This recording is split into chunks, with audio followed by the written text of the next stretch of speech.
Today's guest is someone I'm grateful to call a friend.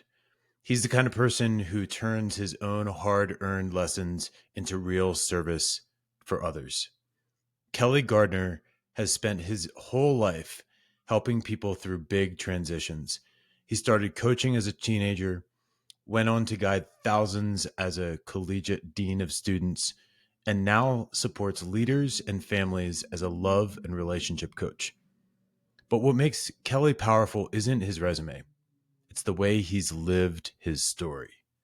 Becoming a father early, navigating two marriages, moving through divorce, and owning the patterns he once blamed on others.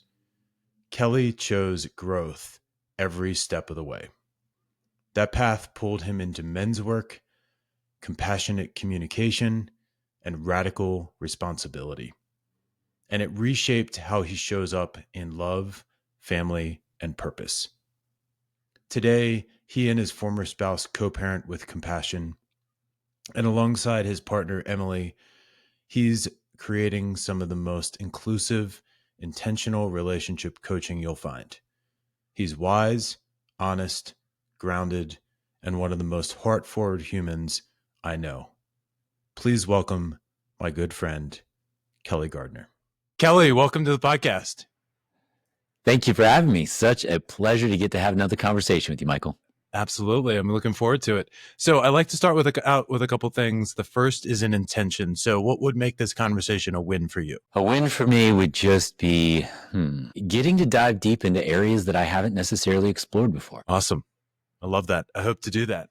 The second I always like to ask people is, what is your walkout song? That's a great one. This might sound really interesting because lately my gym jam has been Britney Spears' "Work Bitch." Don't know if you got to bleep that out, but there's just something about that my walkout sound is, you just got to do the work, man. That's if I were to say something right now that is really motivating me every day, is just the idea of chop wood, carry water, get the work done, and it's all. I love that. You are, I think, the second person to actually quote that song. So it's not a common walkout song, I think, but you're not the first. You're not the only one who likes that song. So all right, so we're going to go into some rapid fire questions. So these are first of all, like this or that. So early morning journaling or evening reflection? Evening reflection. One-on-one coaching or groups? Groups. I knew the answer to that one. Yeah. Structured goal setting or intuitive flow? Structured goal setting. Meditation or physical exercise for mental clarity? Physical exercise, mental clarity.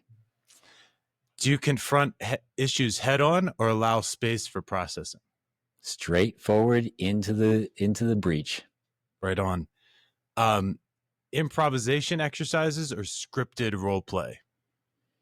Improvisation. Self-help books or peer support groups? Ooh, I love both. I'm going to go with peer support groups, though, because that's my jam. All right. And the last one on this is short-term intense programs or long-term gradual change? Long-term gradual change. Okay, cool. So the next superficial question I'm going to ask you is, is it actually that superficial? What has being a father taught you most? I'd say first and foremost, it's taught me to grow up. It's taught me to be an adult. It has allowed me the space to reflect back on all the areas in my life where my little boy is still acting out. And through the spaces where my children challenge and push me, learning to reflect back what's coming up for me and where's my little boy being challenged has been the greatest space for up-leveling my life and really taking ownership, accountability, and becoming the true leader that my children need. Wonderful. You have two sons, right? I got two boys, 16 and 8. Yeah. I just started jujitsu with my 16-year-old. We both started together, and I got to say, learning a new activity with your children, where I am not the leader, is one of the greatest gifts that has been given to me. And having a 16-year-old who's like my homie, and it's been a lot of hard work to get here, is one of the greatest. I was telling my men's group the other day, man, this is the sweetness of life. All of the hard work that went into 0 to 16 to be at this place of having this young man that stands by my side, whoops me in basketball, works out with me side by side, and is now wrestling me on a judo mat is incredible. And being a completely different parent to an 8-year-old who is diagnosed on the spectrum and ADHD, and all of the ways that it teaches me patience and kindness, and learning to love and open my heart in a ways that I hadn't previously learned. Man, I'm loving life right now. Beautiful. I wanted to follow up with some advice you had given to them, but I wonder actually if the next best question is, what have you learned from them? Mm. The main thing that popped in my mind recently is, so I've gone through 2 divorces. My oldest son, his mother and I got together when we were in graduate school, and I think it's very clear that we got together for him, and we ended up getting married right before he was born, but it didn't last. We tried our best to try to make a relationship that just really wasn't there. And there was a lot of anger and animosity, and it was probably the most toxic relationship that I had been in. I'm very happy to say that we're great friends, and I see her almost like my big sister today. She comes and stays with my family, and I stay with hers.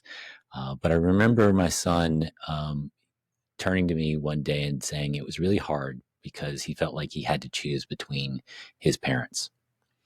And that hit me like a ton of bricks. And I think what it really taught me is the impact of my choices on other people, not just my children, but where am I allowing conflict to stand in the way of the things that I say that I really want in life? And to see the impact on the people that I love the most, you really turned my life upside down, and is really, I taught compassionate communication before I was married, and I learned to really deepen into what that really means to create a space of compassion. It used to be about having the right words, and now it's about having the outcome that I desire. And ultimately, the bigger question is, what's the most effective outcome? And I've learned that through their direct reflection. I love that. It sounds like you lead more with your heart than your head. Is that true? I don't know which, I think there's a time and a place for each. I think that, sometimes the head gets a bad rap. I often say that the mind is a wonderful servant to a terrible master. And the question is I need my mind, I need my rational direction and behavior. But when that rationality is not married with the compassion in the heart, then really what we see is tyranny. And so it's combining the two. And if I'm only moving from my emotions, there without any kind of rational clarity, there's a lack of effectiveness in that. Nothing really gets done, in my opinion. And so I think it really always comes to marrying the two, and finding in what moment does this one matter perhaps more than the other. Which one do I need to lean into? And I definitely have learned to open my heart in ways that I haven't before I had children, for sure. Awesome. Yeah, it reminds me of the element that comes up so much on this podcast of the yin and yang and masculine and feminine, and I would add to that the heart and the head. It's a balance. It's always a balance of the two, right? You can't have one without the other. Yeah, absolutely. I think that, it's a balance of, I look at the 4 quadrants rather than just the 2. And I think whenever we have this duality, we're always missing something. There's always at least 3 options. The duality is the illusion. And so, I think about it as, the heart and the mind, but also the spirit, and the body. Where are these? In the words of uh, um, Bill Plotkin, he talks about the um, the transpersonal line and the transspiritual line. And so there's this idea of my heart and my head, which is just the transpersonal, but also the transspiritual. What is that which is greater than me, and how am I grounded in this live experience in my body? I love that. That provides the depth that we often miss. I appreciate that. Mm-hmm. You started your career, I would say, as a storyteller. Mm-hmm. Is that fair to say? Yeah, I'd say that's pretty accurate. I started one of my many careers Right. as a storyteller. I would say that is perhaps a bit more accurate. And I think that story was my first true love. Well, I'd say sport was my first true love. Moving my body. When I was a young child, my first goal in life was to play every single sport. I loved it, and I still do to this day. And but I got to a certain point at the end of high school and going into college where I thought, well, I got to figure out something that I can do, because I'm not going to be a professional soccer player. There wasn't even MLS back then, and so I got involved in art, and I would say that art saved my life, because without it, I probably would have continued to be that shitty high school kid that was the jock that wasn't aware and trampled on everyone. And I mean, I think there's still an essence of who I am today, but there's a facade that wasn't serving me. And I found art and storytelling in particular. I think really when I discovered Joseph Campbell and his work is really what lit me up to understand the power of storytelling in society. And that's what really moved me.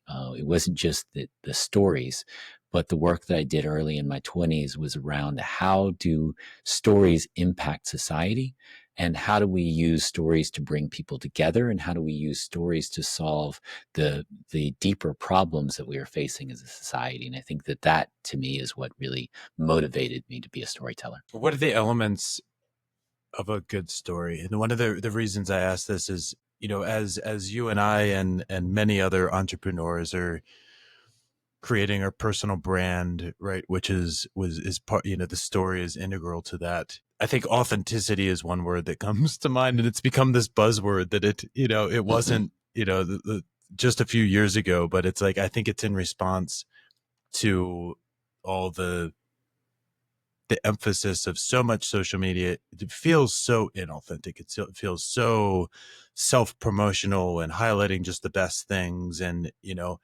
then there's many other areas in our society that are that way as well, right? Not acknowledging the darkness, right? And so what rises in anything, the pendulum swings the other way, and now it's all about like just share your raw, yourself as, unfiltered, and we'll see where it shakes out in the next few years. There'll be some reaction to that, but Yeah. where does storytelling, what are the elements that make a great story and a great, like truly great personal brand, not from a marketing standpoint, but just like from the authentic standpoint? Yeah. Well, from my previous career as a film instructor, a professor, I would say that, the key piece that I always want to remind people is that every story is a construction. That even a documentary that we think is, the first documentary, Nanook of the North, was really was a complete construction.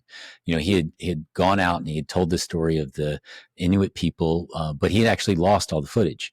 And so he went back and recreated this, what was real, but it was actually a recreation. And that's where we get our journey into documentary, and that, that the form is a part of the construction. And as soon as I turn the camera on you, your behavior is going to change from how you were acting before the camera came on, because of your awareness of what's going on in there. So the idea that I'm just being me is, I think, a falsehood that that everyone has to understand.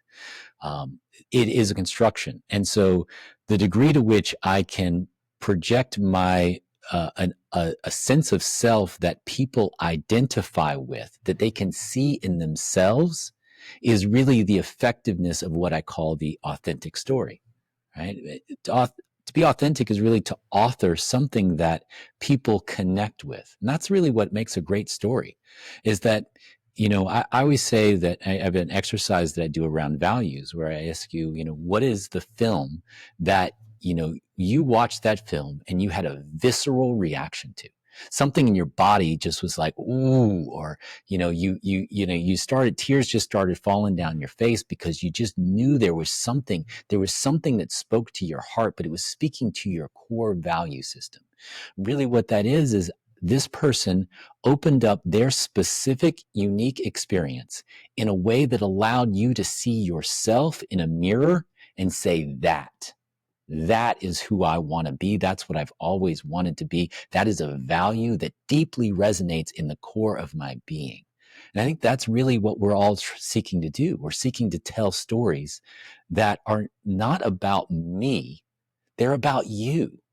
But through my experience, you get to see you. That's really that's what people watch stories for. I get to be a voyeur into your life so that I can ultimately see a mirror reflection of my projections of who I want to be or who I don't want to be. All the things that are, the villains, that's a whole other area that I'd love to go deep down into. This idea that we as a society are addicted to this idea of a villain that's outside of ourselves. The truth of every single story is the villain is me, but I must externalize that. I must bifurcate that character, which is me, to be able to face off with myself. The villain is not somebody else out there. It is me. It is the aspects of myself that I'm seeking to grow through. And so the degree to which I can open up my experience, show you that I have looked into myself, and I can now show you this clarity of this experience so that you can see yourself. I think that's what makes a really great story. I love that so much. I'm enjoying this conversation so much. Um, it brings to mind for me one of the greatest benefits I experience from traveling, which is just stepping outside of your day-to-day life and seeing, right, being the observer of your day-to-day, right? Like experiencing, like I love seeing new things and meeting new people, and I just love the plane trip where like you have to put your phone on airplane mode, right? Like you disengage, and I take that time to break out my journal and just like think, especially on the way home, right? Like maybe reflect on that, but also what do I want to do when I arrive back in this space, and it's kind of the same process I do sometimes when I meditate, especially for a long period of time. And I'm like about to enter back into not meditation world, right? And I'll like reflect on, okay, with this clarity that I have, what am I going to do? Like how am I going to take this clarity that I didn't have before this period of time and make it actionable, and I think it's really powerful to have that perspective. And it reminds me also of like my undergrad and grad school days, studying like quantum physics and things like that, and the observer effect, as you were describing, like of recreating, like just, if I ask someone as a fitness coach to write down everything they eat, they're going to scrutinize what they're eating just by the fact of writing it down, right? And so it's like just the act of documenting changes the natural state, right? And so there is always a little bit of play versus just being completely natural and authentic in it when you're creating something. Is that accurate? Does that sound right? Yeah. I think there is, and I love that analogy of travel. I often say that if I'm going to find myself, first I have to get lost. And when I go out, into this foreign place, I get to see different parts of myself and really You know, I love that notion of the observer effect as well, and how much my everyday experience shields me from a deeper experience of who I am. Because I have these well-worn routines that I'm going to experience this, and the other. As an actor, I used to work in improvisational acting, but also worked on stage and screen as well. And my favorite moments were always the moments when something went wrong.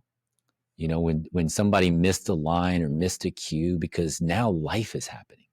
This is all of the scripted pieces, all of the patterns of life. They're effective to get from here to here, but it's when the things divert and go quote unquote wrong, that the life, it's the crack in the bell is where the life gets in, right? That's where the juiciness, that's where, why we're all waiting for the things to go wrong or go off the rails a little bit, because something new, a new opportunity, a new possibility is really what's on the other side of that. And so, yeah, it's both and the fact that the storytelling is always related to uh, what I'm choosing to share.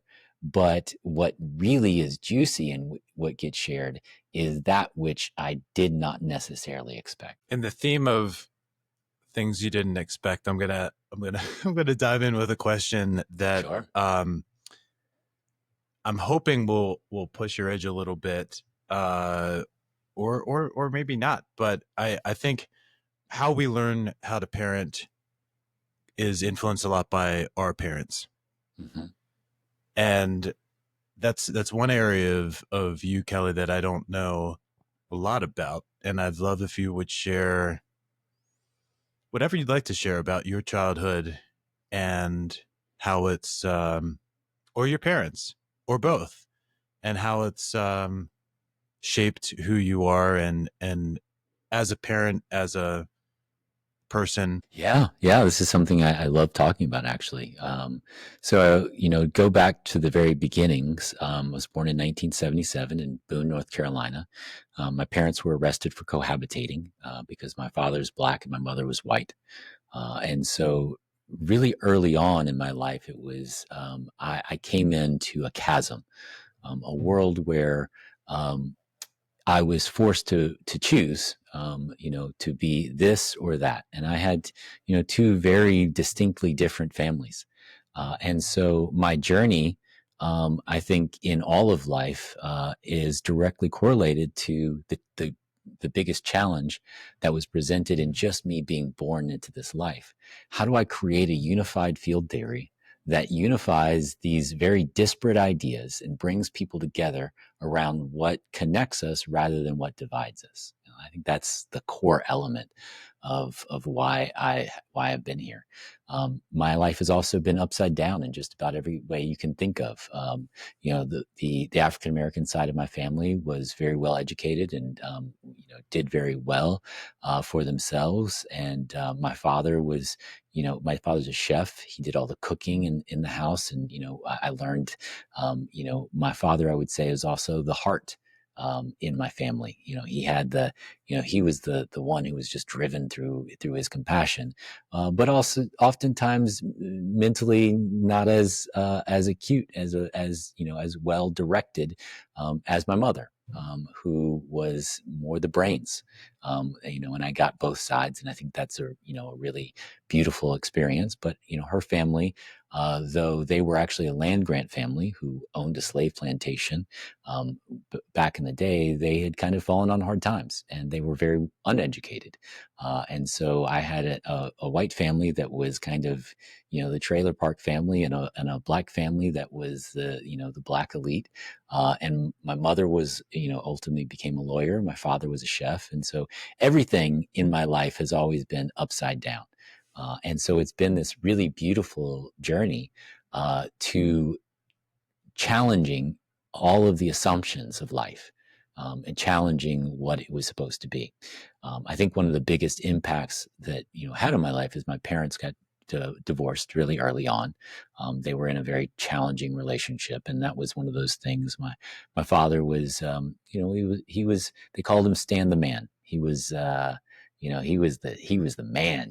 Like he played he was a college football player and baseball player, and growing up he was always playing these softball tournaments, and he was also involved in some activities that weren't necessarily so great. And so growing up, he was the coolest dad that I ever had, and I always wanted to be just like my dad. I wanted to be like Stan the Man. But Stan the Man was also a bit of a womanizer early in my life, and so I learned that I don't want to be that. I don't want to be like that. I don't want to be that guy. And so my nice guy came online really early on. I spent most of my 20s and 30s being the nice guy, and when I, finally was graced with a child, all I wanted to do was to create the family structure that I never had. And so, I often say that, there's this idea, this phrase that the sins of the father will be visited upon the son. Where my father missed the mark, I take up the mantle and sometimes feel an over obligation to do things in a different way. And that shadow, that fear of becoming the negative version of my father ruled my life for a very long time. And it is really ultimately what brought me to men's work and to connecting to other men in a more powerful way to heal those wounds. That's where my child, my little boy, was showing up well into adulthood, because I was so driven to not do that, to not make the same mistakes, to not fall off, financially in certain ways and all of these things. But the drive to be better than or not like was ultimately a childish drive that was leading me further and further from myself. I'd like to ask you about relationships. I have many, many men who I've connected as we've connected who are strong. Some people would say alpha male, confident and like doing badass shit, right? Mm-hmm. And they have an ex that who had borderline personality disorder or narcissism or Mm-hmm. whatever. And I'm curious, in all of your work with men over the last, decade or more, why, in your opinion, right? I'm not asking for an expert analysis, right? But why is it that strong men, and maybe it comes back to that word enough, you know, Mm-hmm. um, but why is it that these men you would think would immediately recognize that and say, "Well, that's not a match for me," you know, and then they even have children, right? And then they have this crazy ex that they have to deal with for the next 20 years, you know? Um, so, I draw on your personal experience or your experience with the men's groups, but I'm just curious, about that because there's so many men who I've met in the last, 15 years who fall into that category. Yeah. There's a great phrase that someone once told me, and I can't remember where it came from, but beware of a nice guy with a bitchy woman. And the reason to beware is because that guy is not really that nice guy that you think. The point being here is that the the problem that you're really facing is pointing the finger at this other person. Of course, yeah, they've got, I can label them as, borderline personality disorder, narcissism, whatever. I can put all those labels. But the better question is, why did I choose them? What about me had me choosing this person? What is it a reflection of my own family system? How is it a reflection of my sense of self? How is it reflecting a part of me? Our our deepest relationships are always a mirroring experience for myself. The degree to which I can see myself in the mirror of this other person is the degree to which I grow as an individual. So, it's not so much the why is this person this way? Why am I inviting this into my life?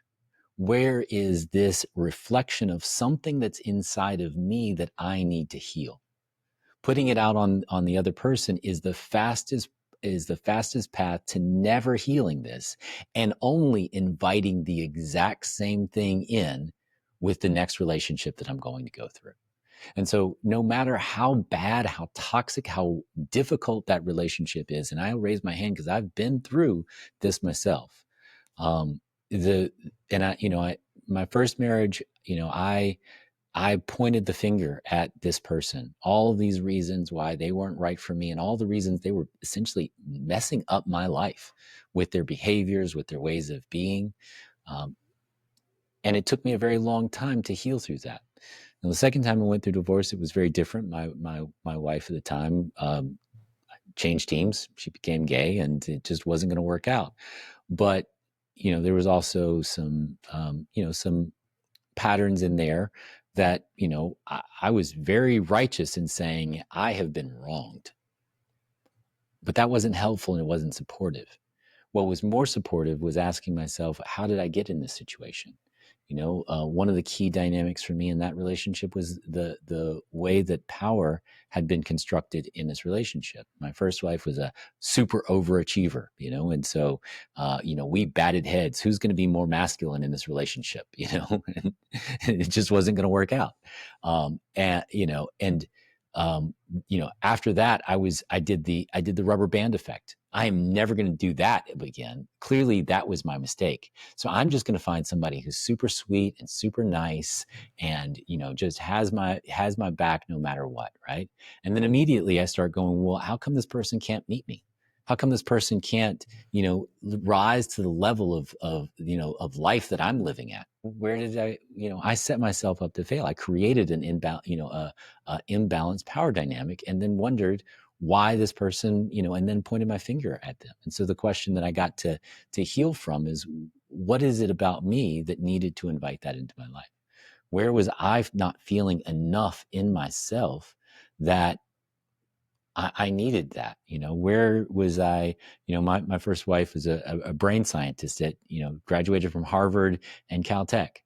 And, for most of my life, I never thought I was smart enough. So being with this person was a reflection that I was clearly smart enough. But then I had to prove to her that I was smart enough, and boom, right? And sure enough, she also, in my labeling, was bipolar. you know Absolutely showed all of the signs of it. Was had diagnoses that were not that, but would have supported that, and made rational, it made perfect sense.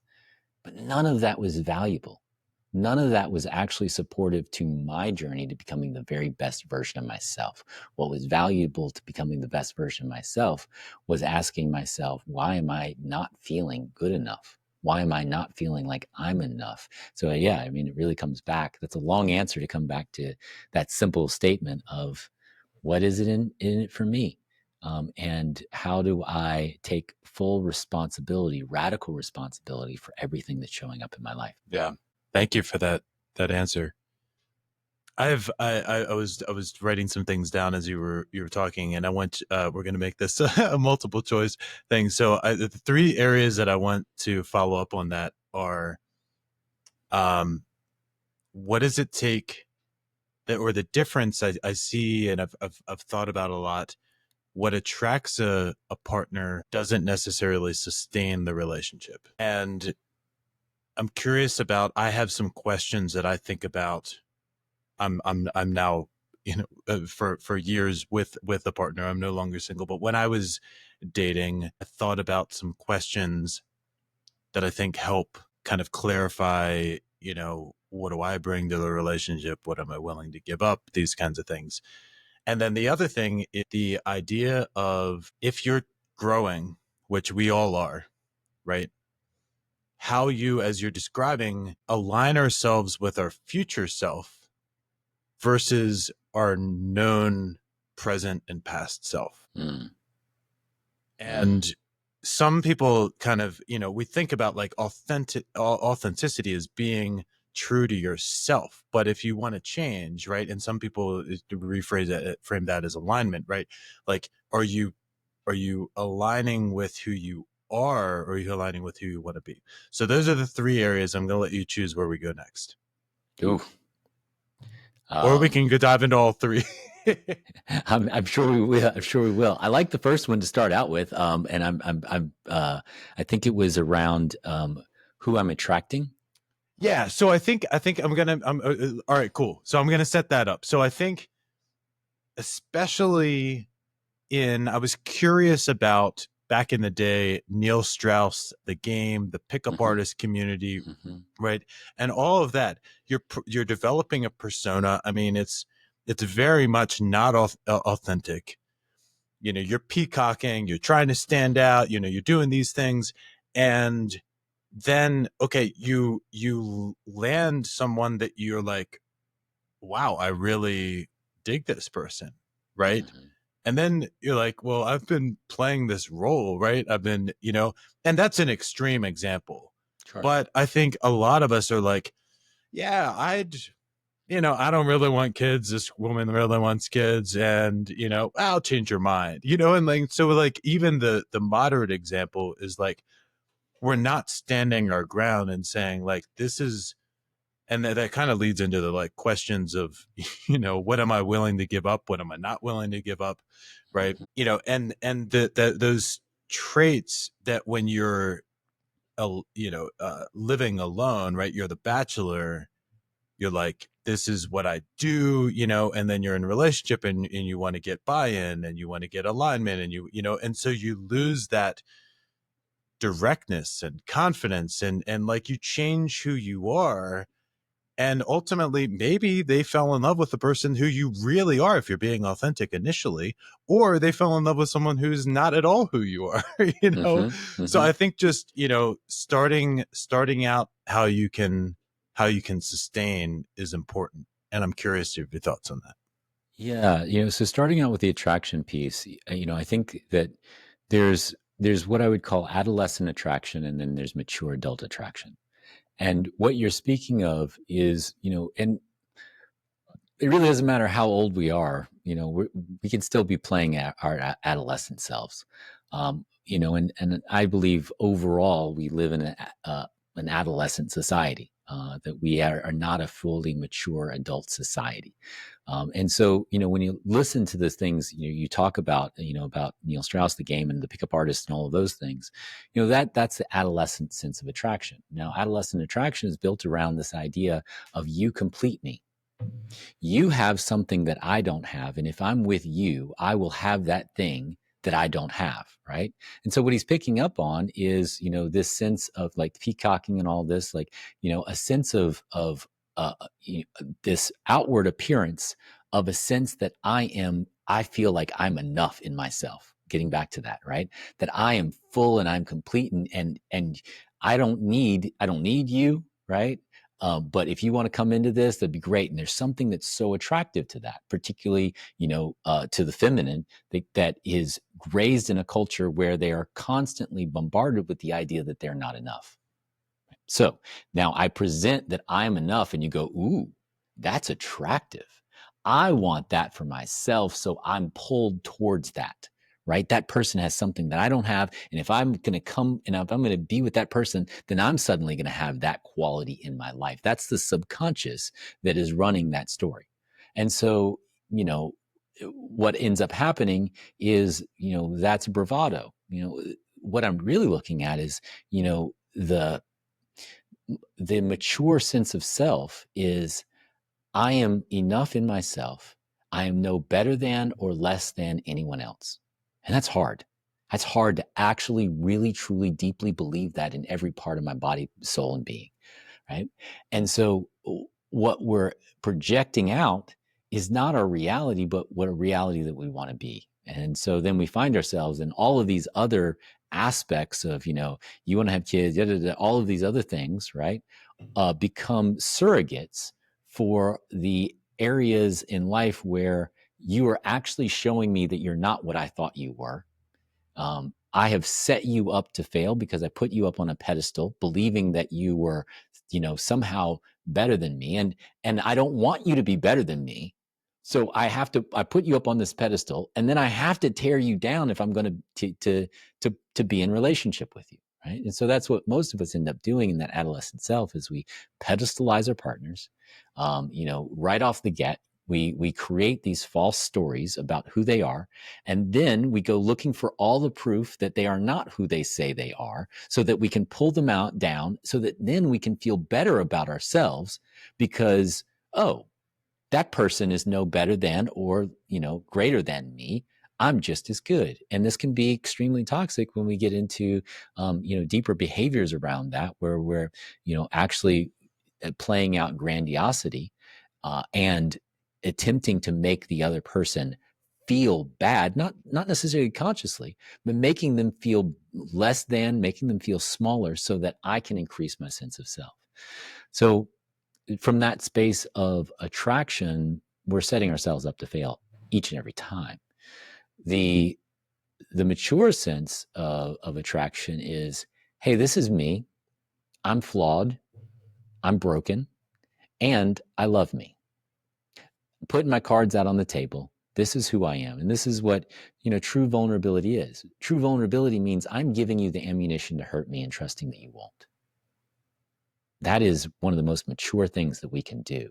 And to lead into relationship in that space of, hey, I'm putting my cards on the table. Here are the things that I'm ashamed of. Here are the things that I'm proud of.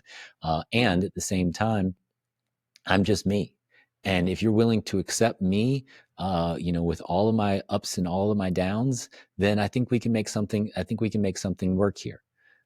Very few of us actually do that. And I think that's the, when we come across that and in our mature state, we go, whoa, yeah, okay, there's something here.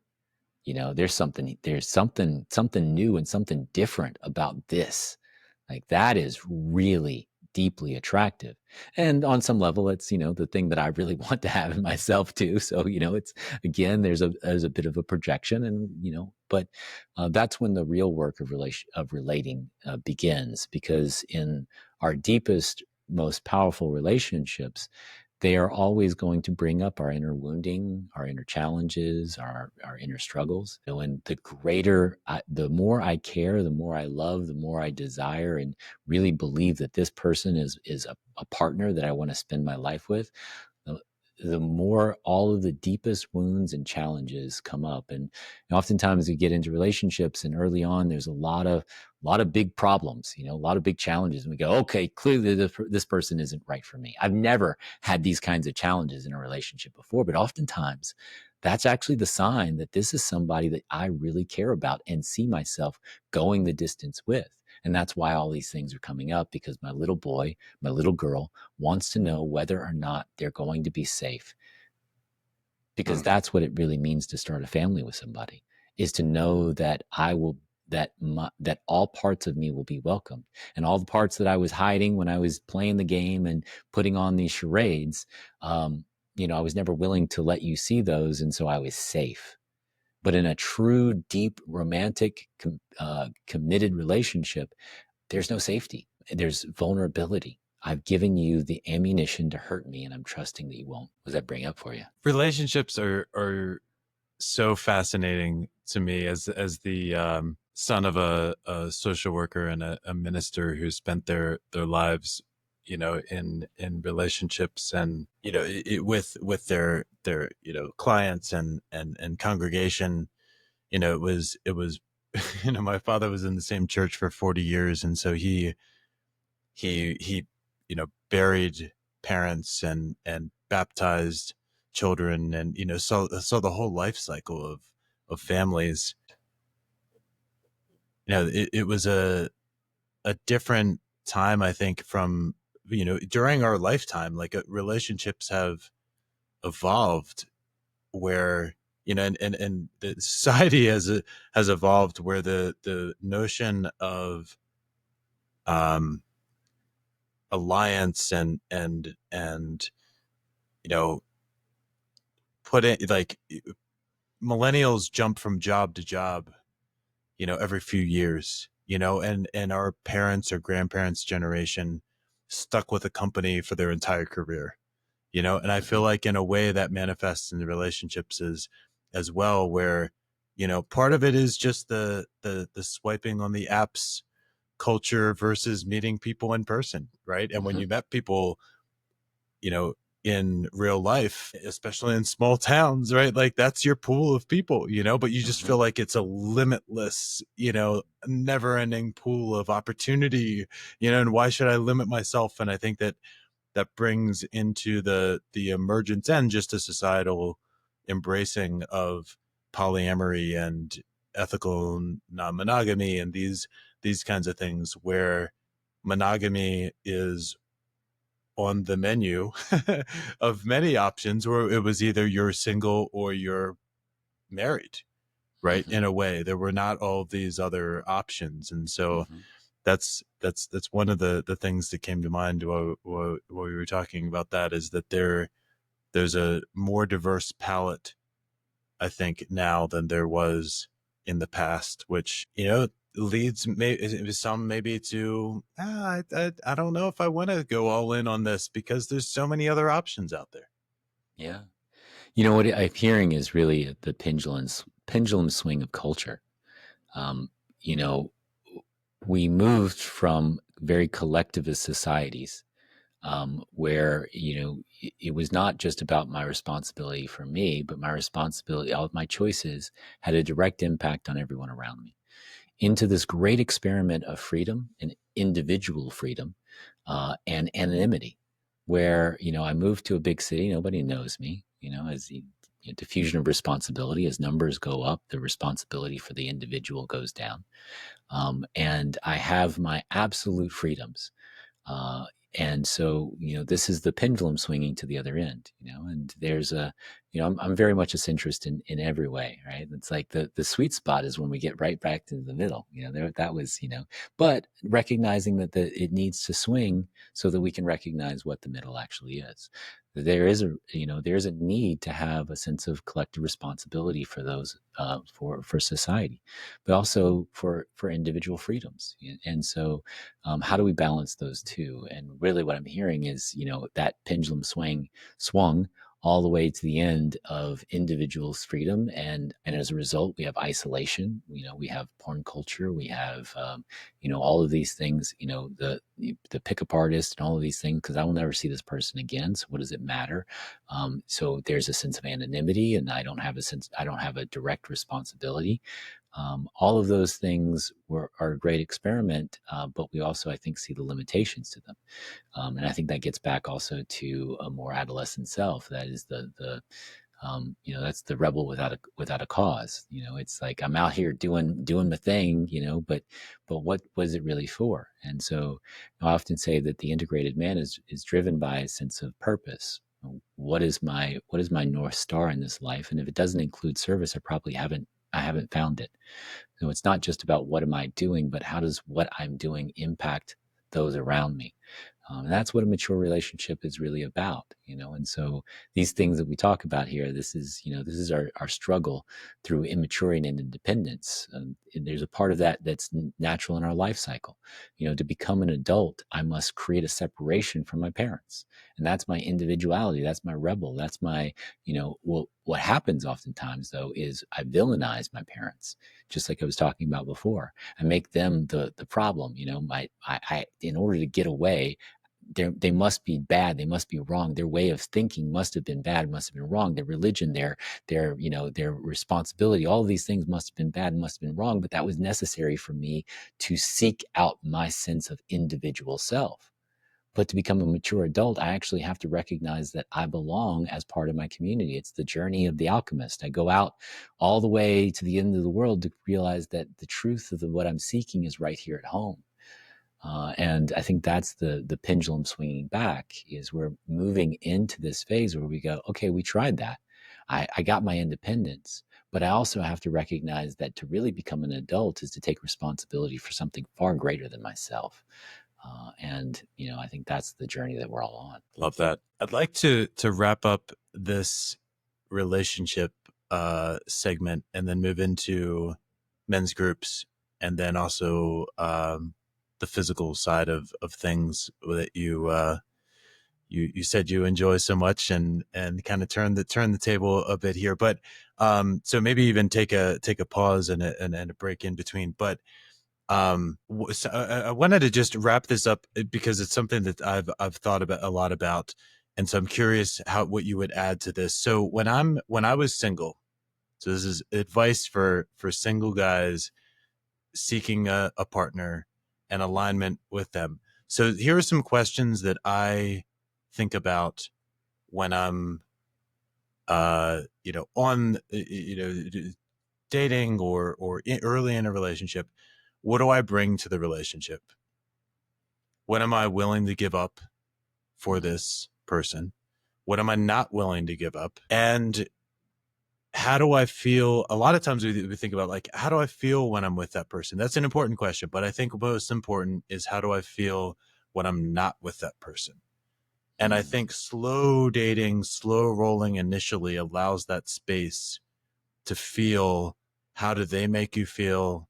And how do I feel, when I'm not with that person? Because it's very easy, I think, especially with someone that's like high energy and those types we've talked about before, that it's like, especially when you're more logical and disciplined and things like that, having someone who's just like spontaneous and high energy, the life of the party kind of thing, it's really fun to be around them.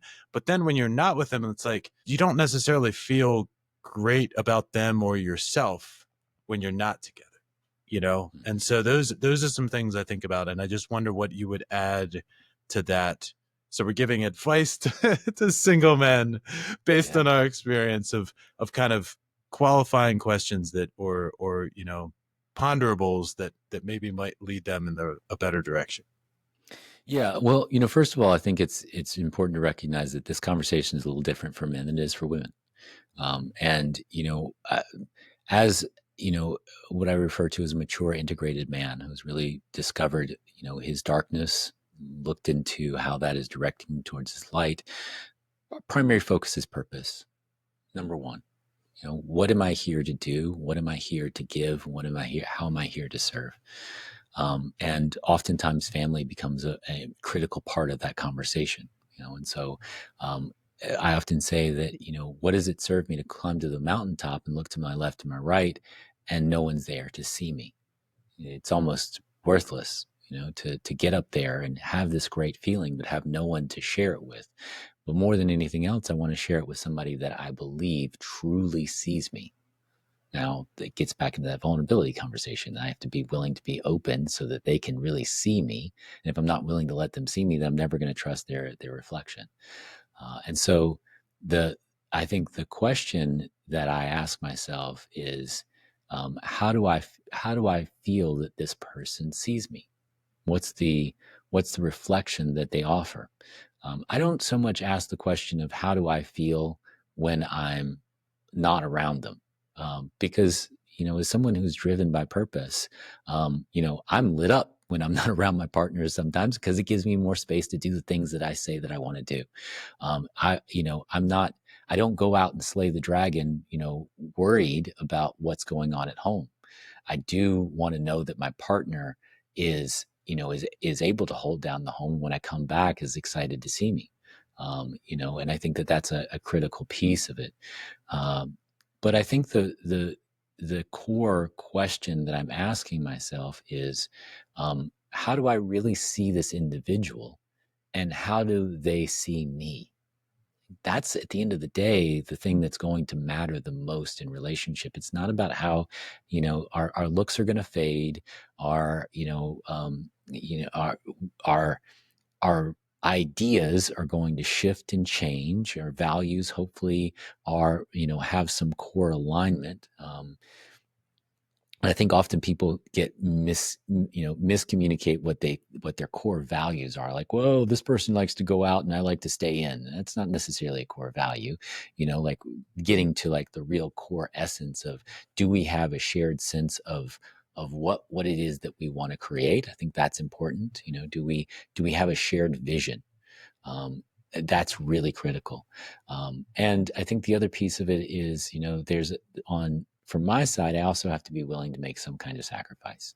That there's on some level, I have to say that this person is bringing something to the table that reflects back a version of me that matters to me. And I'm willing to make sacrifices in my life to give them the things that they want that I might not necessarily want, but I care enough about their needs to go out and seek to meet their needs as though they were my own. And if I don't feel that, I'm not really necessarily ready for a relationship. And if I'm not feeling it with this person, then I'm questioning what's really standing in the way of me making this decision. So, dating, I don't know a whole lot about, I'll be honest. I'm a serial monogamist. I find somebody that I have a deep alignment with and I go deep. I'm not the best person to answer the question of how do you weed through the 100 people that are on your Hinge or your whatever feed. I never really did a good job of that. But I can tell you, the core question is, first and foremost, how does this person make me feel about me? And how do I make them feel about themselves? And am I willing to make sacrifices to meet their needs as though they were my own? Beautiful. I love that. So we've talked a lot about relationships, and you talked a bit earlier about the men's groups that you've been leading over the years. So I want to dive back into that and really understand what that's all about, and the dynamics of those men's groups and why it's so powerful for men like us. Yeah, thank you for asking that question. I first got involved in men's work at the end of my last career. I was a professor and dean of students at a university, and was really, asking these questions of, why do I feel so isolated? I had, two kids at the time. I was married, and the majority of the people that I was around and looked to my left and my right, I really came to realize that I didn't feel like they were my people, that I was isolated on this island, even though I was surrounded by hundreds, if not thousands of people that I could call my friends and colleagues. And it really began a deeper journey. And the interesting thing was, at the time, I was commuting an hour to work each day, and I would listen to podcasts every single day. And I started to believe that the people that I was listening to on the podcast were my community.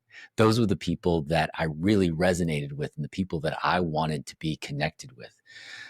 And interestingly enough, I made the commitment to myself that it was time for me to leave. There were some things that weren't working out in my career, and in that commitment, I said, I want to be surrounded by the kind of people that I'm listening to on these podcasts.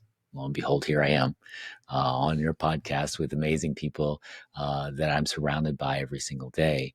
That really are living life in the ways that I seek to live life, living life on purpose, committed to service, committed to something that's greater than themselves, committed to looking deep into who they are and asking the difficult questions that allow us to grow into the best version of ourselves. And I stumbled into a program called Mankind Project, MKP as it's better known. And that was my introduction into men's work. And I met a really amazing man there by the name of Preston Smiles, and we began running men's groups.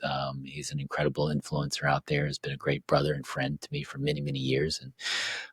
And that began my journey into holding space for men, creating space for men to be vulnerable, to be honest, to create, to be able to be seen in the things that they had been holding a guard, a shield, so that nobody would see them. But ultimately recognizing that if I never let anybody truly see who I am, then I'm always going to be hiding. What would it look like to just reveal the greatest version of myself? And that really had a deep impact on me, but also I started to see how impactful that was for other men. To not only be seen and witnessed by other men, but to recognize that they weren't alone, that the challenges that they were facing around their sense of self, around sexual abuse, which was something that I was surprised by. When you look at the numbers, you say, of sexual abuse amongst men, they're relatively small. But when I started getting into groups of men that were really being honest and discovering how many men had been abused sexually early in their lives, as well as all of the wounding that they had with their fathers, wounding that they had with their mothers, and creating spaces where we could recognize that we weren't alone. We weren't on this journey alone. And what I came to find at that time was that the journey to becoming whole was learning to reparent each other. I've been in a men's group for about 7 years now, where we interact every single day. And one of the core things that we all share is most of us do not have positive masculine role models in our lives. And so we discovered that we could be that for each other. We could create a space where we could create the model for what it meant to be a full, whole man, and hold each other accountable to who we say we want to be. And it's not always easy, but the benefits of it have been tremendous. And being able to particularly work with leaders, men who serve not just themselves but large communities, because we find ourselves so isolated. When everybody looks to me to when things go down, if you're that man, you probably know that nobody necessarily has your back when you're going through it. What would it look like to actually be surrounded by other men who are living life at that same level? And you can look to your left and look to your right and know that they've got your back, and they are holding other people in the same ways that you are. And they know what that experience is like. I love that. It brings to mind the often said adage of it's lonely at the top, right? But it Absolutely. can also be lonely lonely wherever you're at if you don't have a tribe of men or a tribe of people around you who understand you. And I think in I'm still trying to find my tribe. I have some people like you in my life, but it's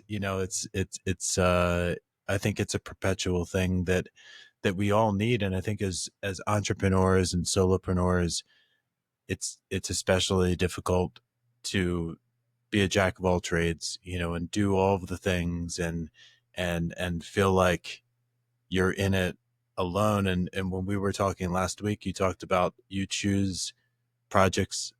The initial thought is who can I work with? Who can I Mhm. partner with on Yeah. this? Do you want to talk to that a little bit? Yeah, no, absolutely. I personally got to a place in my life where I said anything worth doing is not worth doing alone. And more than just choosing people that I can work with, it's really choosing people that I want to work with. Are we in alignment on what we seek to do in the world?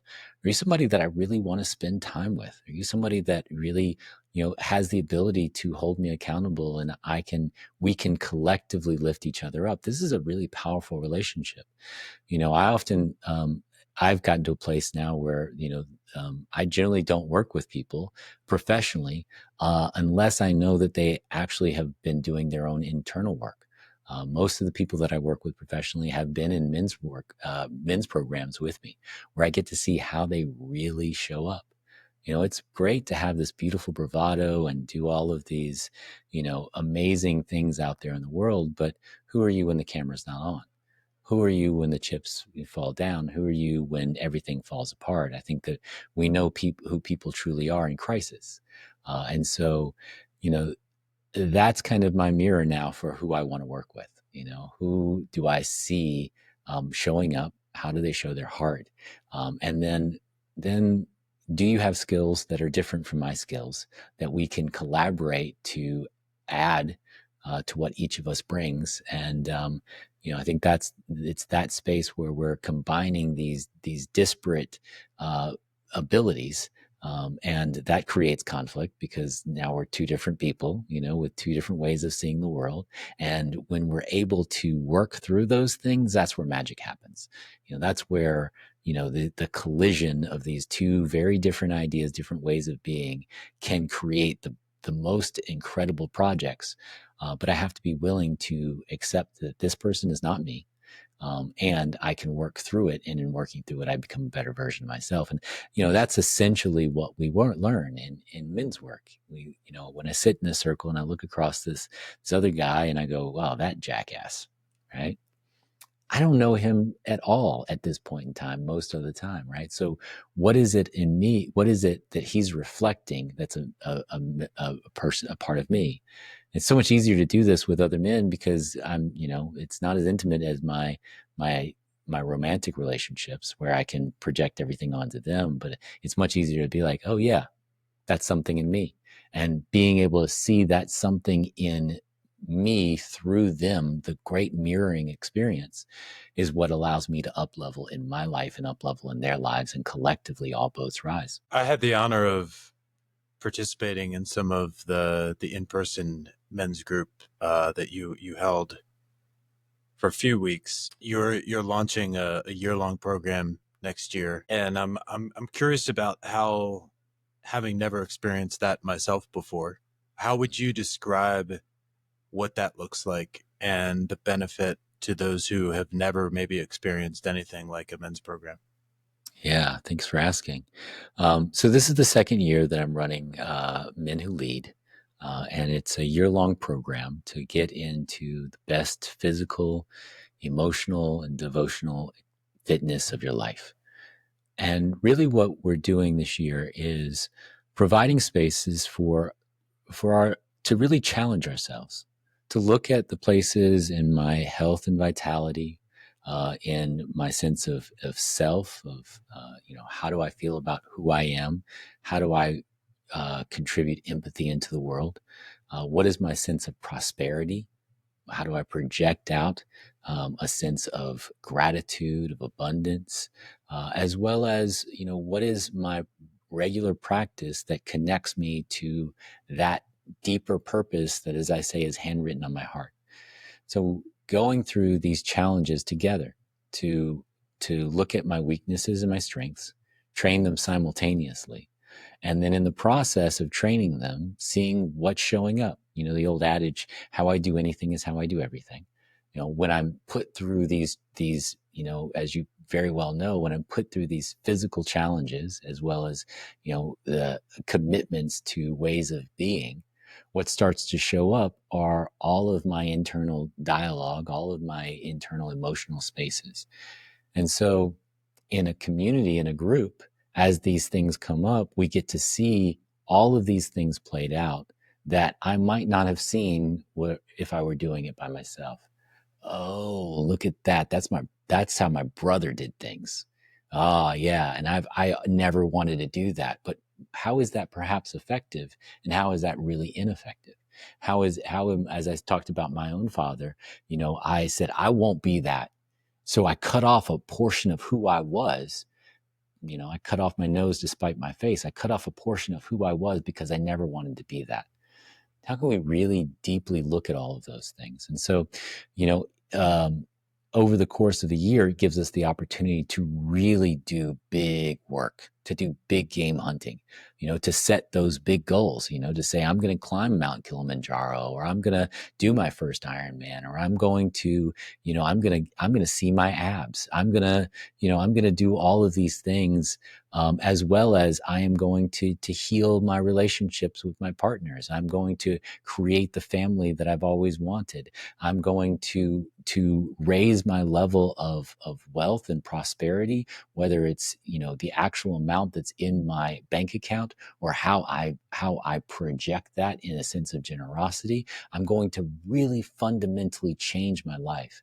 I've done men's groups for a really long time, and what I've seen is we can go really deep in a short period of time, but when we have that longevity, we create the space for really big transformation to happen. And I've got guys in my group now who have ended addictions, who have gone from almost living on the street to now having prosperous businesses, to seeing, these dreams that I've been holding on to forever, this project that I always wanted to do, but never gave myself permission, to actually finally getting those things off the ground with the support of community. And so that's really what it's about.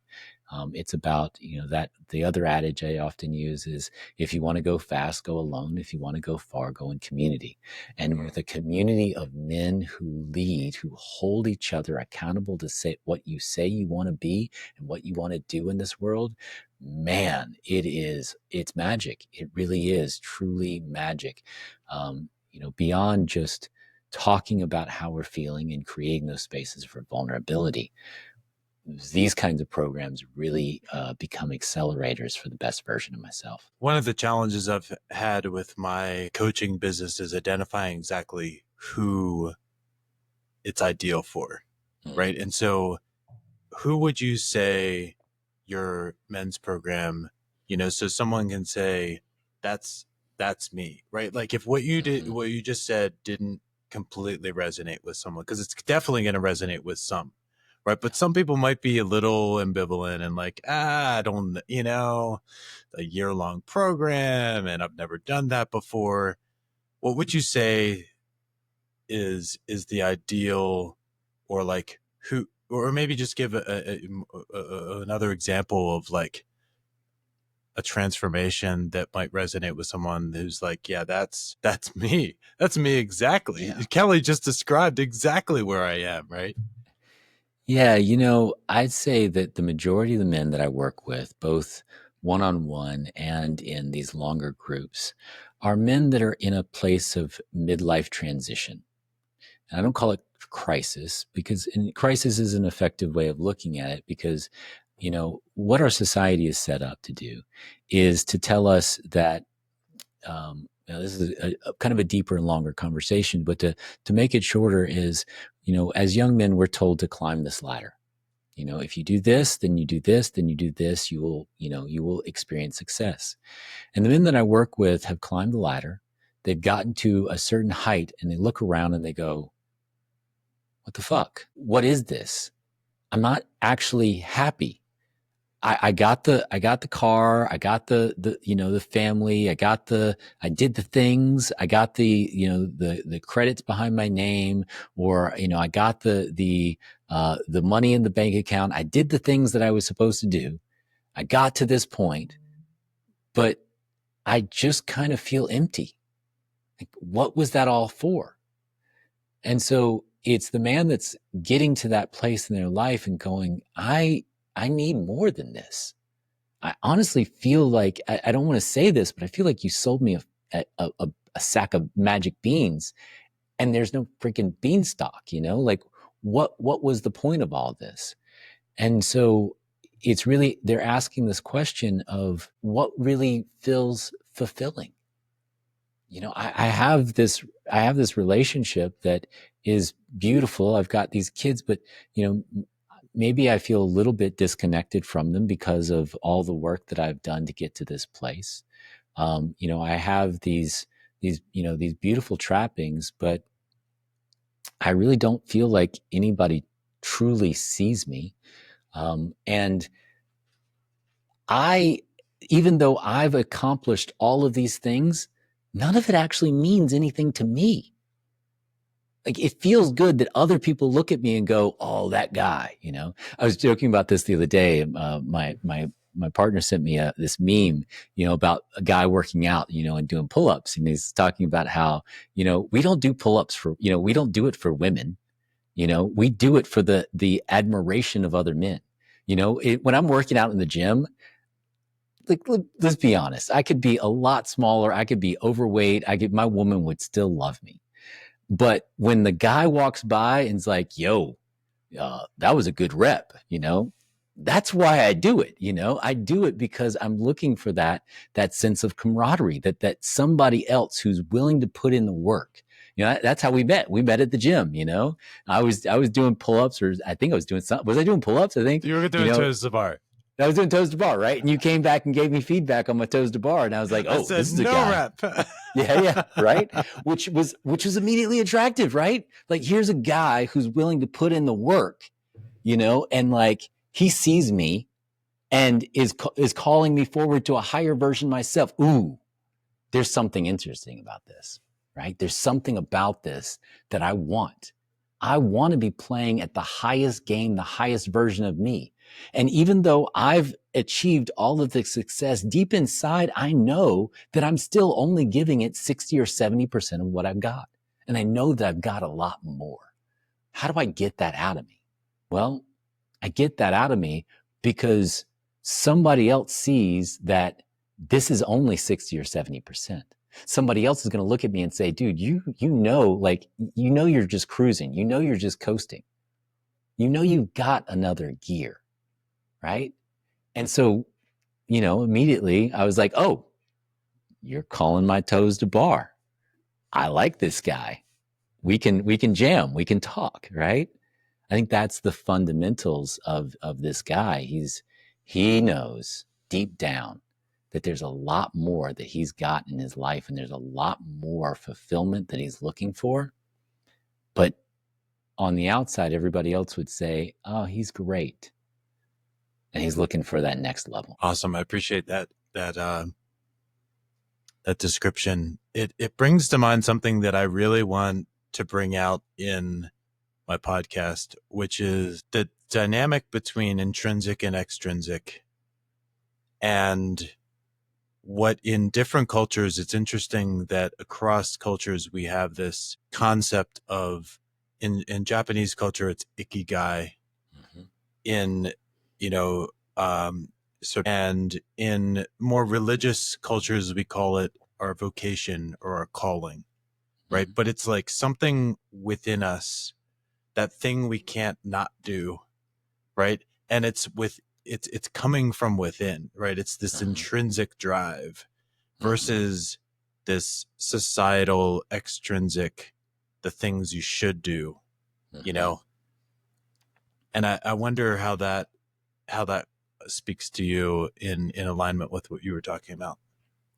Yeah, that extrinsic is performance-based esteem, right? And as boys, we are raised on performance-based esteem. Like, you kick the ball well, you hit the ball well, great. You're good, and then we get older and it's like you made good money, you got a nice car, great. You know, you married the hot chick, you got successful kids, esteem, right? All of these things, are kind of these, performance markers that we're raised on. It, and as someone who, was raised in sport, there's clear definition. You won or you lost. You had a winning record, you had a losing record. You were named the captain of the team, or you weren't. You were all conference or all, whatever, and or you weren't, right? You were first team or you were second team. And there's a clear strata that told you who you were. And the deeper question, and really what drives me through all of this work is, what is it that tells me inside that I'm enough? What does it take for me to do enough, to be enough, to finally acknowledge to myself that I'm giving it my very best, regardless of what anybody else thinks? And that, it goes both ways. It's like, part of it's that I don't trust you because I'm only giving it 80% and you think it's great, or 50% and you think it's great. And simultaneously, I don't trust you because I'm giving my all and I'm still not enough. And so, to what degree do I become fully happy with me? What does it take? Because it's this balance, between, there's my doing self, the things that I have to go out there and do, but there's also my being self. We are human beings. What is it? I am, therefore I am enough. How do I balance those two and really create a positive sense of self that I feel good about? I don't really care. I don't really care whether you feel good about this or not. I feel good about me. And ultimately, that's it. And I project that out into the world, not that because I'm better than you or because I'm less than you, but just because I'm good. And I truly believe I'm working on this project right now I call the Sexy Six. What does it mean to be the most attractive version of yourself? To feel so good about who I am that is the ultimate attractive energy, and it attracts opportunities, it attracts people, it attracts, it's what we were talking about earlier, the Neil Strauss, like to not just put that on air, but to really be that person who is fully alive and feels good. I gave it my very best today, and I have taken action as well as given myself the love to know that I'm enough, and people feel that. I don't know why anyone wouldn't want to be in that space. I think on some level that's love, right? Like that's, I believe that the only lasting truth in life is love. Everything is love. Everything else is just an illusion, drawing us away from it. Uh, you know, how do I really love myself?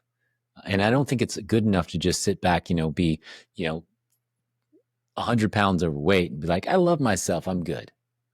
We got to do the work.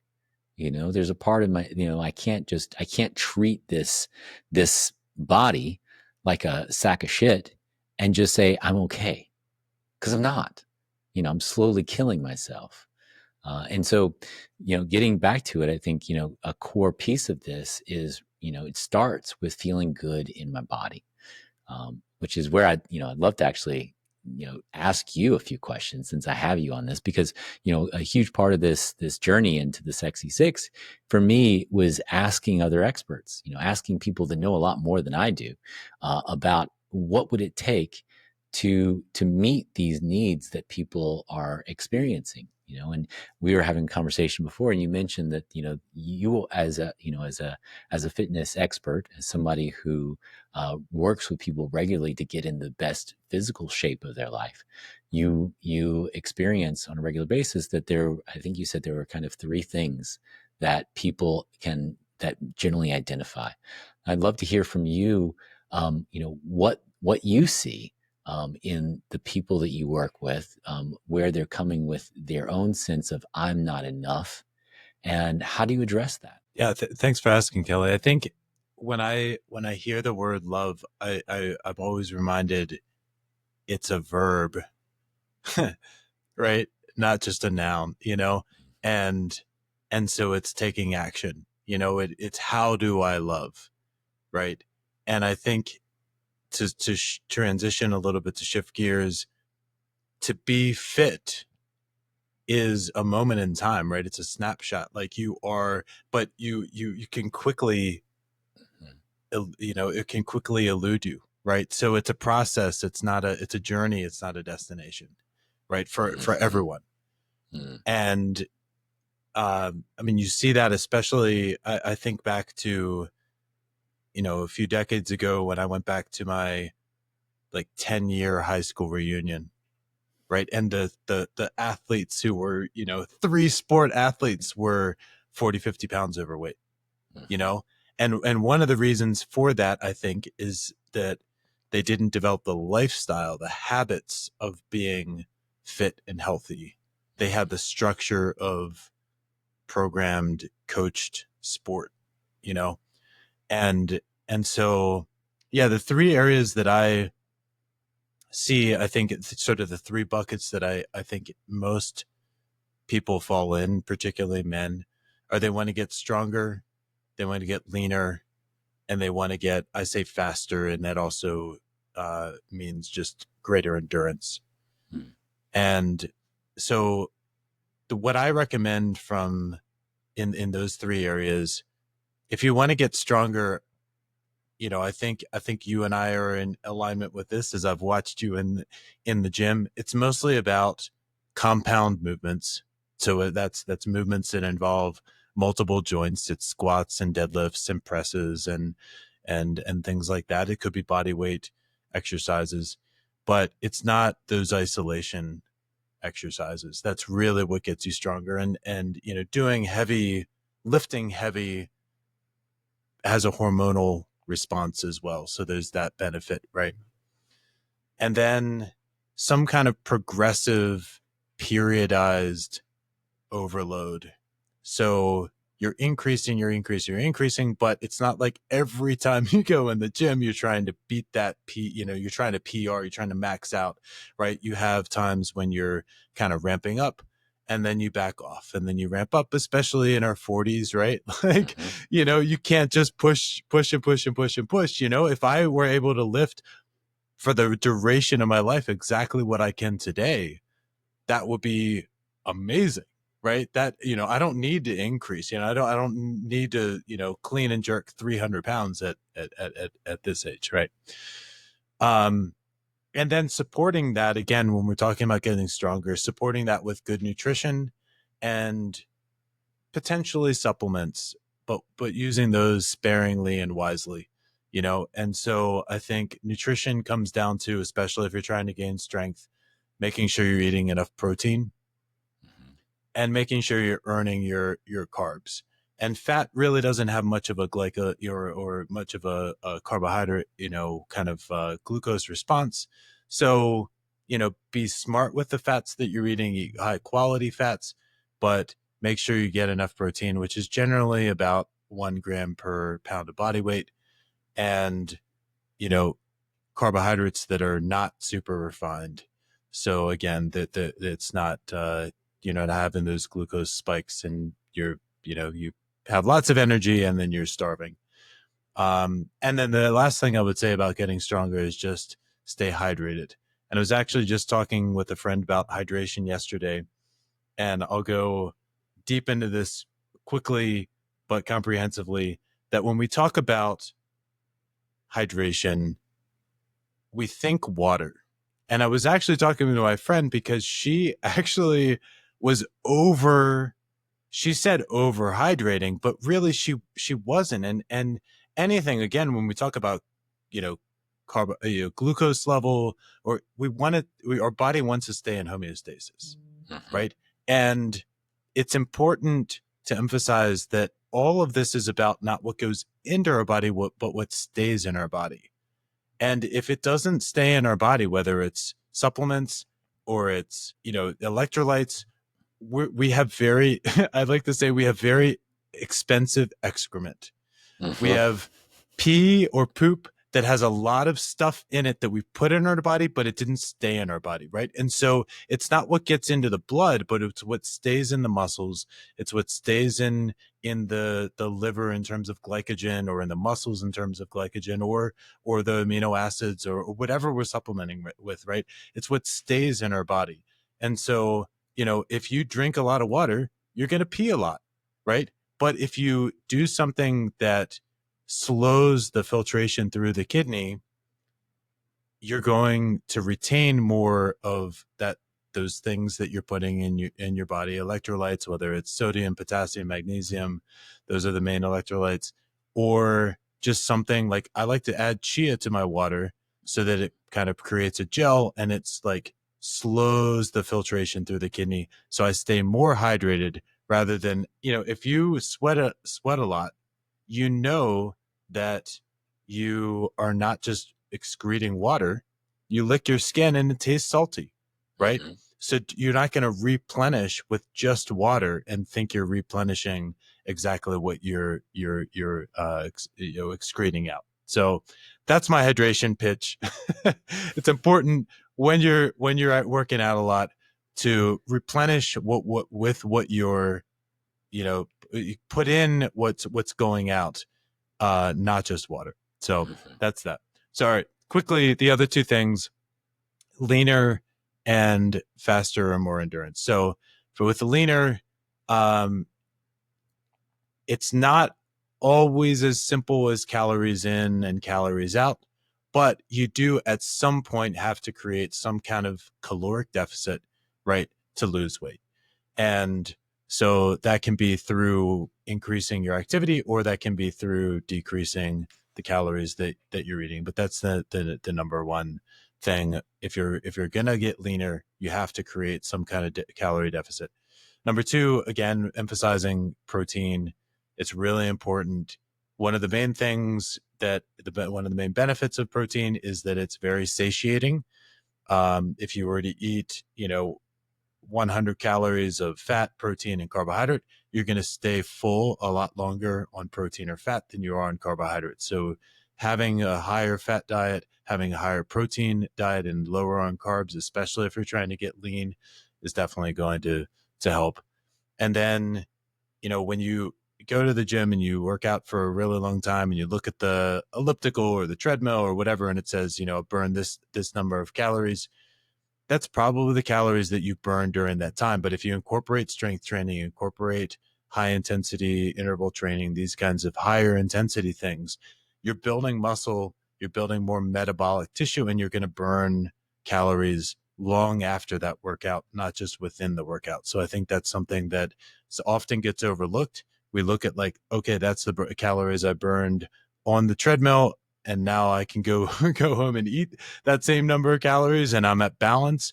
But if you do strength training, even though it may not, if you're working out with dumbbells or whatever, you don't have a number to look at, but you're burning as you sleep, you're burning as you're resting and recovering. And so incorporating strength training is really important. And the other two things I'd emphasize about getting leaner is just optimizing the timing that you're eating. And so, and that's kind of personalized. When I work with clients, I really work around their schedule and what's feasible and manageable. But some people thrive on intermittent fasting, and and others are so hungry after that fasting duration, they overeat after that. So really understanding, when, maybe it's you eat 6 times a day, or maybe it's eat twice a day, but kind of just understanding what works best for you with your schedule, with your physiology. That's really important. And then the last thing is just to minimize.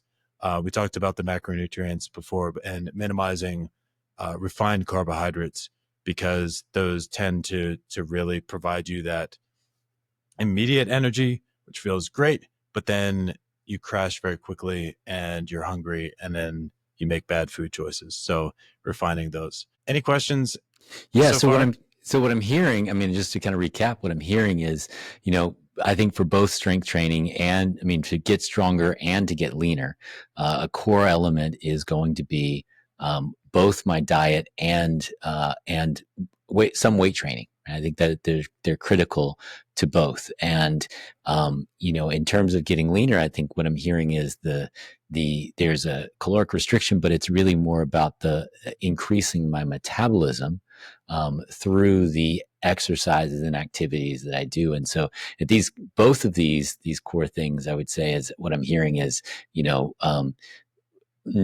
monitoring what I'm putting into my body to support what I want to get out, while simultaneously, utilizing weight training primarily as a method to both, on one end get stronger and one end get leaner.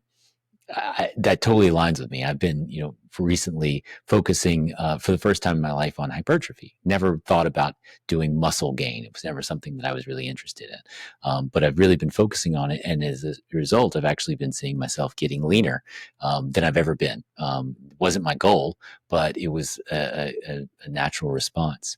Question I have is, somebody comes to you and says, and this is part of the challenge that I'm putting is, what could I do over 30 days to get me moving on this goal? Say I wanted to get stronger. What would you say would be a simple task that they could do? Let's say 3 to 5 times a week for 30 days that would get them moving forward in their strength, or get them moving forward in getting leaner. One of my favorite things is what I call fitness dailies. And so it's just something that you can do every single day. You don't have to do it every single day, but you can do it every single day. And so what I like to do is set a timer for every minute, and I'll do 10 minutes of something that I know I can manage every day. So for example, if you can do, let's say, 8 pull-ups Mhm. for 10 minutes, you do 3 pull-ups. And that doesn't take very long. So, right. So that maybe that takes 10 seconds. So for the other time, maybe I'll stretch a bit. So I'm getting 10 minutes of stretching as well, and stretch the muscles you're working, or other muscles. But you can easily, and then in 10 minutes, you get 30 pull-ups every single day. And you Mm, are guaranteed to get stronger if you do 30 pull-ups every single day. Right. mhm, And you're not even sore the next day. You're just excited to do that, and so pick just one thing every 30 days. And that's just an example. Another thing that I often did was um, shoulder press with dumbbells. And if I can press like 40 pounds, I'll use like 20s, right? mm, So that the first couple sets are ridiculously easy, but then it gets progressively harder, but you can finish the 10, and you're not going to be so sore the next day that you're not going to be able to repeat that. And so I mm. think that's the key to any sustainable uh, physique change or habit change, is just something that you can consistently, consistency. It comes up over and over and over in any change, right? Yeah. But it's just picking something that you can 100% do, and then as you go, right? Maybe you increase the weight, you increase the reps, you decrease the rest time, or whatever. But for me, I love every minute on the minute EMOMs, where it's a set amount of time. I use that with a lot of my clients because it's so time efficient, and you're able to just get a lot of work in a short amount of time, but while also with some built-in rest. So that's the number one thing that I would recommend to someone who's doing something over a month period, is to incorporate, just a 10-minute EMOM of just pick one thing. And if you like it and you want to continue, do it the next month. But if you want to mix it up, do something else the next month. So, what would you say? Two questions. What would you say is the most bang for your buck? Because you were saying kind of compound movements, right? Are there certain exercises, like burpees or pull ups or push ups or something that you would say like these give, this would give you the most bang for your buck, if you were to do this every single day? And then the second question is there any periodization built into it, to something like At the 30-day time frame, I don't think periodization is necessary. Maybe it depends on your starting point, but probably not at the 30-day time period. Um, in terms of bang for your buck, I would say if you're not squatting, that's absolutely going to be an area, again, from the hormonal response that you're getting from it, even from just air squats. If you just did 10 air, if you haven't been doing squats and you did 10 air squats every minute for 10 minutes, 100 squats, you're probably going to be sore the next day, right? I think the other thing that is great about most compound movements is you have a mobility aspect as well. And anything that incorporates, I mean, when we talk about bang for the buck, we're talking recruiting the most parts of your body or most muscle groups, right? So from a cardio standpoint, it would be the rowing machine, because you're using your entire body, versus the elliptical or the treadmill or things like that, right? From a um, I wouldn't necessarily say anyone without coaching should just do snatches or clean and jerks or things like that.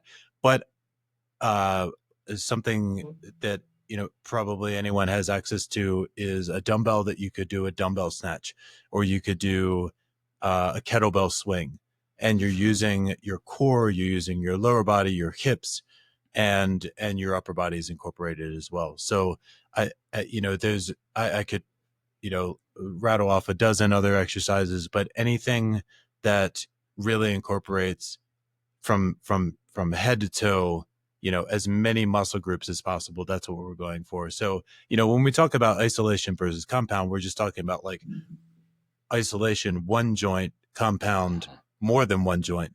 But if we're looking for the greatest impact, we're talking as many joints as possible, as much of your body as possible in everything. So that would be like the ski erg or the rowing machine would be the top two cardio machines that come to mind.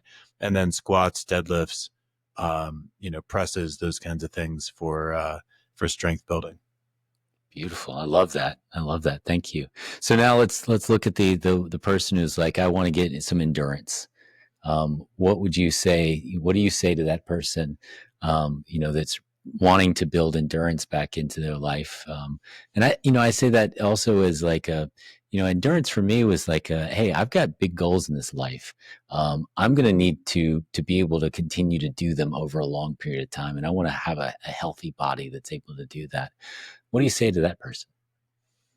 Yeah, I think the number one thing is we're talking the cardiovascular system, right? So we're training the heart as the core of it, and it's funny I say core. That's an allusion to the next thing. I think the other thing that often gets overlooked in endurance is the emphasis of the core muscles. And when we're running, you see a lot of people whose shoulders are going back and forth, and that represents poor core strength, and I think a lot of people who identify as runners ignore the other aspects of it. They ignore the strength, they ignore the power, they ignore the core, they ignore the mobility and flexibility elements. And so I, again, coming from more of a CrossFit background, coming from a functional movement background, there are a lot of ways to train for endurance that are not necessarily just going out and running, just going out and doing long duration exercise. And you can train in, again, high intensity intervals or anaerobic training doing sprinting. You will absolutely gain endurance. You'll gain aerobic capacity by doing short intervals and and building that strength. And so I think that as we evolve as a fitness culture, we're seeing more and more the term hybrid athlete, and there's CrossFit athletes, and High Rocks is the new sort of competition that involves running and CrossFit type kinds of movements.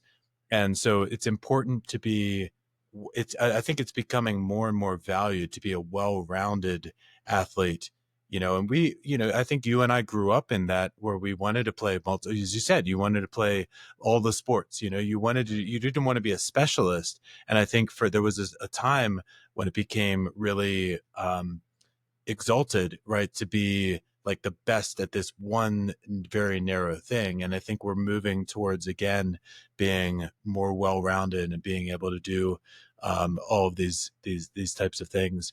And so, I enjoy mountain biking, I enjoy hiking, trail running, and I enjoy hiking with my son and my partner. And all of those things, you can call it zone two training, you can call it with my son on my back, you can call it rucking, Mm-hmm. but these are all, things that are becoming more and more popular now. But just being active in a variety of ways, all of these things build endurance. So I would just say, if you're trying to get lean and you're trying to get strong, it needs to be a little more tailored. But if you're trying to gain endurance, and especially as you alluded to, with the goal of longevity and, doing these kinds of things for a longer and longer time, I think diversity and, multidisciplinary activities are the way to go. Because overtraining, there's a statistic of like 80% of runners are injured, Mm-hmm. and part of it's because they don't understand the skill of running, and it's not just one foot in front of the other, but there is a skill to running effectively, right, and minimizing that impact. But it's also that that's all that they do. And I think there's a lot of value in cross training that can prevent a lot of those injuries. And again, back to the emphasizing the core strength across all of these is really, really important. And that can be doing planks, or it could be doing,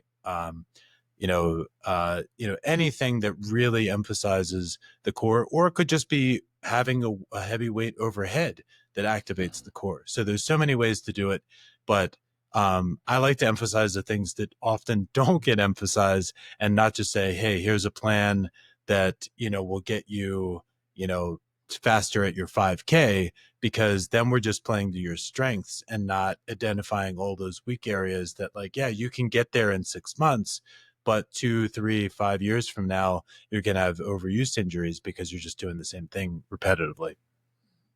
What I'm hearing is in all three of these, the foundation is core, stability, and mobility. There's those two pieces that kind of have to be in place before you can think about ramping up to anything else. But what I'm really also hearing in this endurance conversation is, have a variety of things that you do. Do things that you actually enjoy, perhaps even better with the people that you enjoy doing them with. And not necessarily being so rigid. Perhaps it's a mixture of things. If endurance is really building that heart strength, it requires me to do something on a daily basis. But the degree to which I can provide variety in that thing that I'm doing, as opposed to the strength training where I'm going to do, or getting leaner, I'm going to do something consistently every day. Endurance is really about having that variety and having that many different kinds of movements that just keep my heart moving, so that heart muscle can get better and not invite Absolutely. injury. Absolutely. I think the last thing I would emphasize is the concept that is easy to overlook, that we get stronger, we get faster, we get leaner when we're not working out, not when we're actually doing that exercise, right? When we're building strength, when we're out, running and doing all these kinds of things, we are breaking down the muscles, we are stimulating, we're providing the stimulus, and you need to accommodate for that response to that stimulus and give your body what it needs to recover. And that's sleep, that's adequate nutrition, that may be supplements if you're not getting it from your diet, right? And so it's not in the moment that you're improving, it's in that refractory time that you're actually getting better. Beautiful. So what I'm hearing is, consistency, both of movement, but of rest, of nutrition. The key pieces that I heard from you in terms of nutrition is making sure I'm getting hydrated, but that's not just water. That's also the electrolytes that are essential for that water uptake. Making sure that I'm getting foods that satiate me, that are high caloric density, protein, good quality fats, and making those a key piece of my progress, over, are going to be essential to getting anything out of getting faster, getting leaner, or getting stronger. Love it. Yeah, I think that's a great summary. That's awesome, man. Thank you. Thank you. Yeah, that really put everything into great context for me. And I'm excited to be able to share this with other people as well. And as we do these things, you know, um, in community, and how the community gets to hold us accountable, I think is a really exciting journey to see what comes out, as we do those things. Absolutely. Well, I look forward to working together on things, or being part of your journey and your process, and what's next for you, if that if that is meant to be. I want to, before we conclude, I want to make sure that people know where they can reach out to you, where they can find you. What's the best way to connect or follow you, Kelly? Yeah, thank you for asking. So the easiest way is, my name, Kelly Gardner, Kelly with one E. I am Kelly Gardner on Instagram. I've been using that a lot lately. You can find me on my website, kellygardner.com. And one of the things that I've really been into lately is this idea that we often use this medium um, as a television when it's intended to be a telephone. And so I'm really excited these days about how do I actually build genuine connections. So if you do find me, don't just be a voyeur. Please, please just hit the DM button, say hello. I saw you on the thing. I'd love to just strike up a conversation, hear what's going on. I think the biggest piece of creating community is having real conversations. So I just want to invite people out there, whether it's me or anybody else out there that you're, excited about what they have to offer. Don't just lurk in the background and watch what they're doing. Just, say hello. Tell them what impacted you. I'd love to hear what you agreed with, and especially what you don't agree with, so that we can kind of continue to refine who we are and build real relationships and connections. Love it. Absolutely. Well, as we wrap up, any final thoughts or reflections? Yeah, man, my final thought is you're amazing, brother. Thank you again for just showing up, for being committed. I know that you told me when you first started this idea, a lot of people come up with great ideas and very few people follow them through. So I just want to celebrate you on being your word, saying what you're going to do and doing what you're going to say. And I think you set an incredible model for all the other people that are committed to doing the same. Thank you very much. I really genuinely appreciate that, Kelly. Thank you, Michael.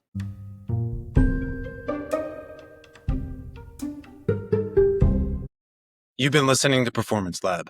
I'm Dr. Michael Donovan, reminding you that peak performance is a journey, not a destination. For more cutting-edge insights and actionable tips, subscribe to our podcast and follow us on social media. Until next time, keep pushing your limits and stay tuned to the Performance Lab.